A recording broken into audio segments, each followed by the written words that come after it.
So I got all the carbon out of there. It's just starting to get gummy and gooey, but that cleaned up pretty nice. I'll probably end up taking some of the few casting marks out of the windows there. Nothing really extreme at all. The rings, I put them in bags, obviously, top and bottom, so I can keep track of them. And no, the parts cleaner doesn't take all this stuff off. So what I ended up using is these little brass cups here. You can get these on Amazon. I don't have the direct link for those, but you can also get down inside your cylinder inside here and get all the carbon off your squish band and in your combustion chamber. Works out pretty well. So let's take a look at the cylinder. All right, cylinder, nothing wrong with that. Looks really good. I'm glad that carbon didn't build up on those rings, and you know, sometimes people just keep it running, and these older saws like this, all it does is just ruin the cylinders because the carbon gets underneath the rings, pushes them out, and usually the exhaust port is terrible and your muffler's all full of oil, but this one's in great shape. All right, we're back with the carb here. We're going to put a carb kit in this and clean it. I don't know if you can see that. That is a Pt2 Walboro.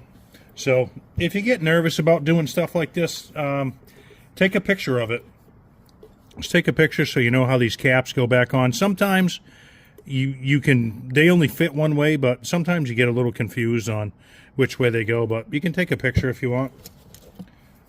So let's see what's in here. I'm guessing this is going to have a lot of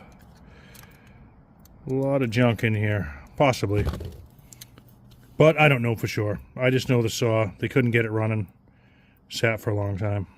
Let's see what it looks like. There we go. So we'll look at the screen. Get your light in there. So that doesn't look all that good. That looks like all, you know, maybe a little too much oil, kind of dried up.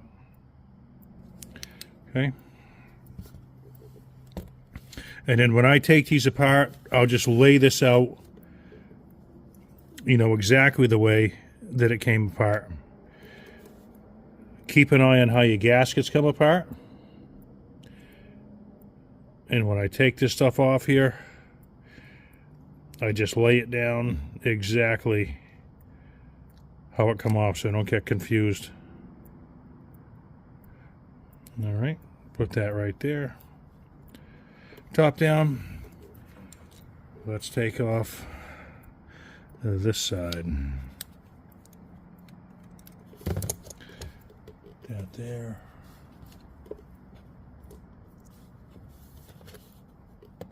Well, I can use this. Usually like to use a Phillips screwdriver, but that's just preference. This really doesn't matter. This screwdriver works perfectly fine for this.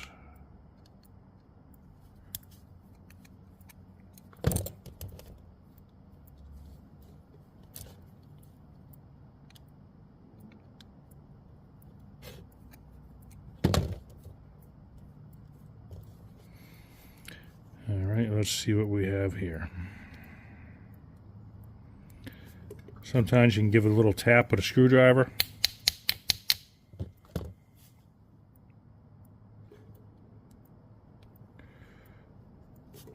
Okay. We'll give it a little slight pry here. There we go.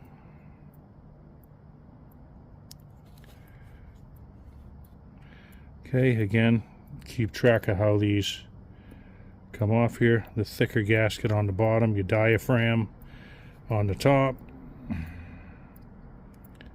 And if that gives you a hard time sometimes taking those off, let me see if I can find this. You can very gently sometimes just take a razor blade, very gently, and get under there.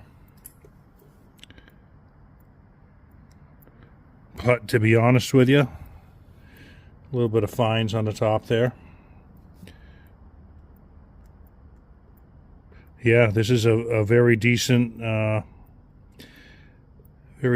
gasket on there, and your diaphragm. So chances are it's just got a little bit of stuff in the jets, a little bit of green, probably dried up fuel and oil right there.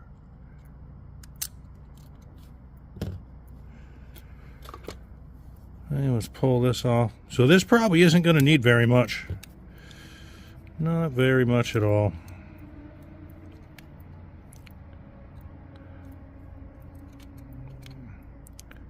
But I do have a kit for it, and we're going to put that in.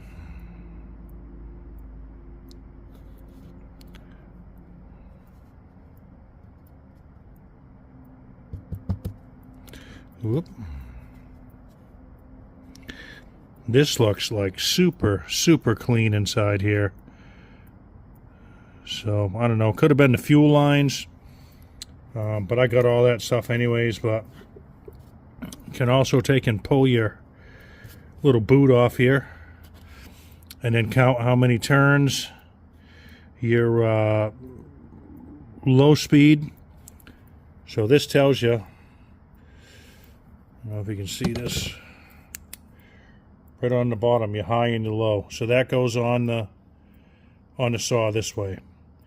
So your low's always toward the cylinder, highs toward your air cleaner. So let's see what we have for a low speed setting right now. We'll turn it all the way in. That's one. So about one turn. Okay, let's check this one out. High side.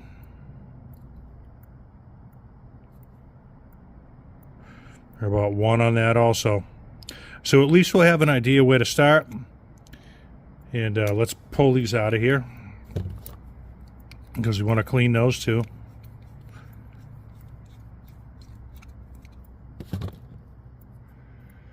Or clean inside those passageways in there. Okay, I always like to keep these separate. Obviously, sometimes they're different thread sizes, they're different lengths. But what I do,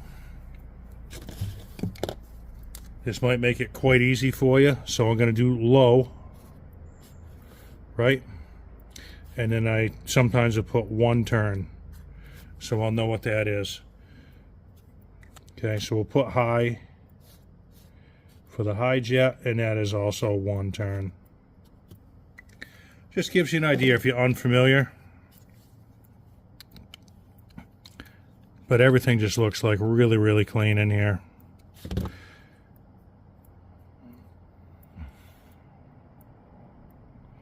Yep, super clean. So anyhow, you can wear some safety glasses. You can blow through all these little passageways here, the needle and seat. You can put your straw in there, and you can just blow through all these passages right here. We'll pull the screen out of here. Let's see if I can get a pick in here, because we have a new one. The chances are this is where it's kind of blocked up. Oh, look at that. Let me get you in here. Well, I can't go too much more. Check this out right here. Look at that. See that? Here's your problem right there. Oh, check that out. Awesome. Very nice right there. That's the whole problem why it wouldn't run, and that's probably just like old gas and stuff that's in there. Probably not too good of oil. Amazing. Maybe it had some water in it. Well, yeah. That's the whole problem right here with the saw. But you know what? It's going to be good to go, because we're just going to blow all this off with some carb clean, and we'll reassemble it. Keep an eye out for that fuel screen right there. Okay, if you end up cleaning this or blowing it out with compressed air, you don't want to lose that. And I'm not going real crazy with this because this carburetor is so clean. Whatever that was in there, I don't know, but that was the issue. So make sure you have your safety glasses on. So the spray from this carb clean definitely will get you. If you're blowing through these little orifices here and you're not paying attention, next thing you know, it'll come out and get right in your eye. Whoop, uh-oh. Hopefully that didn't hurt my phone. Hope not.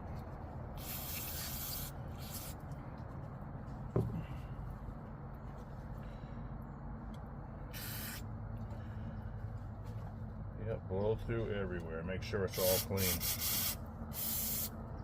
And I still have no idea what was in there, but that stuff is still pretty gooey. All right, let's head back inside. All right, so this stuff, as you can see, I don't know why. I still don't know what this is, but it almost reminds me like sawdust fines, but it's almost like a putty type thing. But this had a good fuel filter on here, so it is kind of oily and slick. Just have no idea what it ended up being. So anyhow, if you guys don't have a carburetor kit,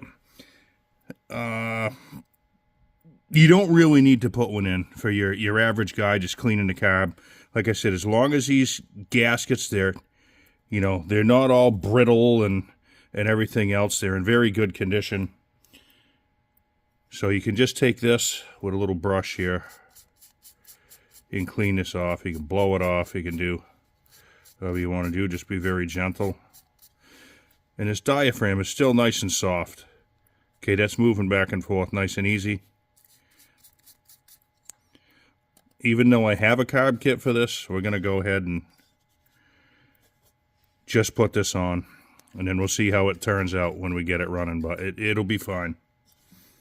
So with your needle and seat, as well as your jets, just inspect it. Sometimes these are rubber tipped on here. Sometimes there's a piece of rubber like gasket material and O-ring down in there. But you can just take and wipe these off with some carb clean. But again, very clean. And the jets, like I said, they are different sizes. Okay, the high speed's much thicker on this one and a little shorter, and the low speed's thin. Again, the same thing with these. If you're dirty, hold on there. So if these are a little dirty on the end, spray them with some carb clean. You can wipe them off. You can take just a tiny bit of, hold a little piece of Scotch-Brite in with it dirty and just very gently turn. You don't want to change the size of that needle right there. All right, let me throw this back together. I don't want to bore you guys. I know I said that I was going to kind of keep this short, but I guess that ain't working, is it?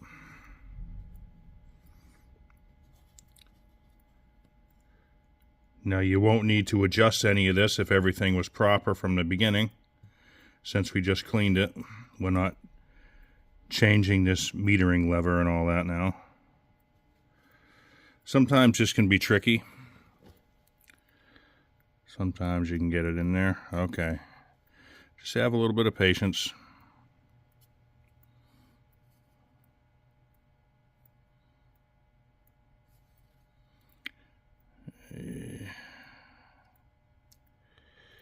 Yeah. It's a little tougher trying to hold it so you guys can see it. Let me go ahead and get this put in. Oh, and another thing, take note when you're putting this back together, the way this looks. Where this grabs your needle is lower. And you'll have this little detent on the bottom right here for the spring. All right. All right. And most of the time, your metering lever right there is just even with your carburetor. So if somebody's been in there, it's bent up real high or it's down real low, you pretty much want it pretty much even. Okay. Keep in mind your diaphragm. goes on the top, the gasket's on the bottom.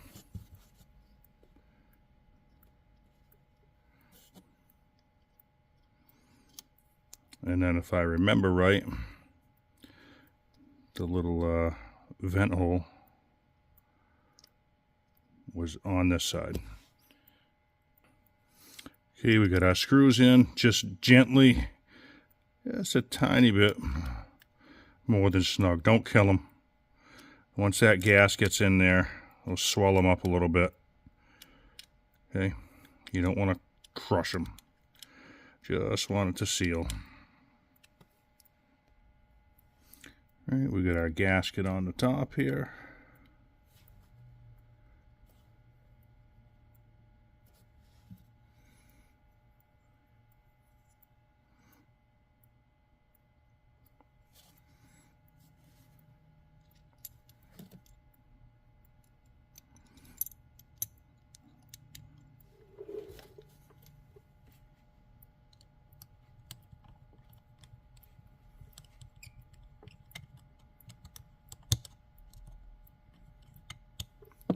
Switch up my screwdriver. Give that a good snug right there. And we'll throw our jets in. So, low speed, we got the L right there. Okay, the thin one, obviously you can see here. Different sizes, all right? I don't know if every carburetor is a different size, but this one makes it easy. Now we were at 1 and 1, which is a basic setting for most if you want to start it.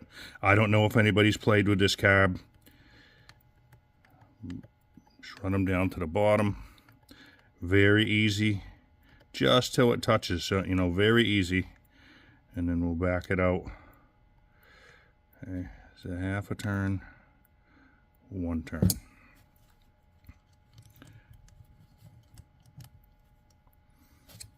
We'll do the same with the high.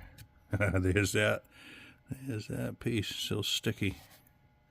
Any of you guys know what that is exactly? Let me know. I'm not really sure. Okay, and we'll do the same with this one. It's very gentle, down to the end.